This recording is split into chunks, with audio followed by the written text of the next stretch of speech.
If array को C++ language में लिखना है तो हम कुछ इस तरह से लिखेंगे। सबसे पहले हम लिखेंगे हैशटैग इंक्लूड IOStream, ये हमारे इनपुट और आउटपुट को इंश्योर करता है।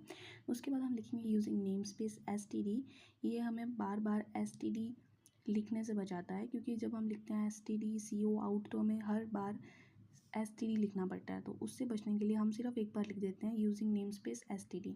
ओके, उसके बाद हम आते हैं हमारे मेन फंक्शन में। वहाँ पे हम सबसे पहले डिक्लेयर करेंगे एरे को और इसे इनिशियलाइज भी करेंगे।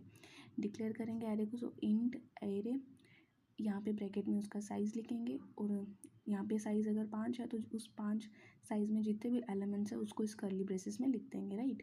ये हमारा एरे का डिक्लेयर और इनिशियलाइजेशन हो गया। अब इसके बाद हम उसी एरे को प्रिंट करना, तो हम उस एरे को प्रिंट कैसे करेंगे, हम लगाएंगे फॉर लूप, क्योंकि हम जानते हैं कि जो भी एरे के जो भी एलिमेंट है वो i=0 से लेके i=4 तक यहाँ पे स्टोर होंगे। क्यों, बिकॉज हमारा एरे का साइज़ क्या है, 5 है।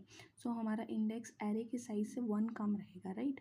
अगर एरे का साइज़ 5 है तो हमारी इंडेक्स 4 तक चलेगा एरे, फॉर लूप, राइट। तो फॉर लूप में हमने सबसे पहले लिख दिया इंडेक्स=0 एंड उसके बाद <5 तक चलाओ और हर बार प्लस प्लस करते जाओ, राइट। यानी फर्स्ट टाइम अगर i=0 है तो वो नेक्स्ट टाइम i+1 हो जाएगा, यानी 1 हो जाएगा। देन i+1 यानी 1 + 1 2, देन 1, देन 2 + 1 3 एंड देन 1, तो 3 + 1 = 4। यानी जब तक i का इंडेक्स है वो 5 से कम यानी 4 तक होगा तब तक हमारा एरे चलेगा। उसके बाद हम क्या करेंगे, हम इन्हीं एलिमेंट्स को प्रिंट कराएंगे। तो प्रिंट कराने के लिए हम स्टेटमेंट लिखते हैं cout और ये निशान लगाते हैं, राइट। यहाँ पे हम लिख देंगे एरे आई, तो जो भी एरे आई जो भी इंडेक्स पे है एलिमेंट्स वो सब प्रिंट हो जाएंगे, और उसके बाद में हम रिटर्न 0 से हमारे इस प्रोग्राम को फिनिश कर देंगे।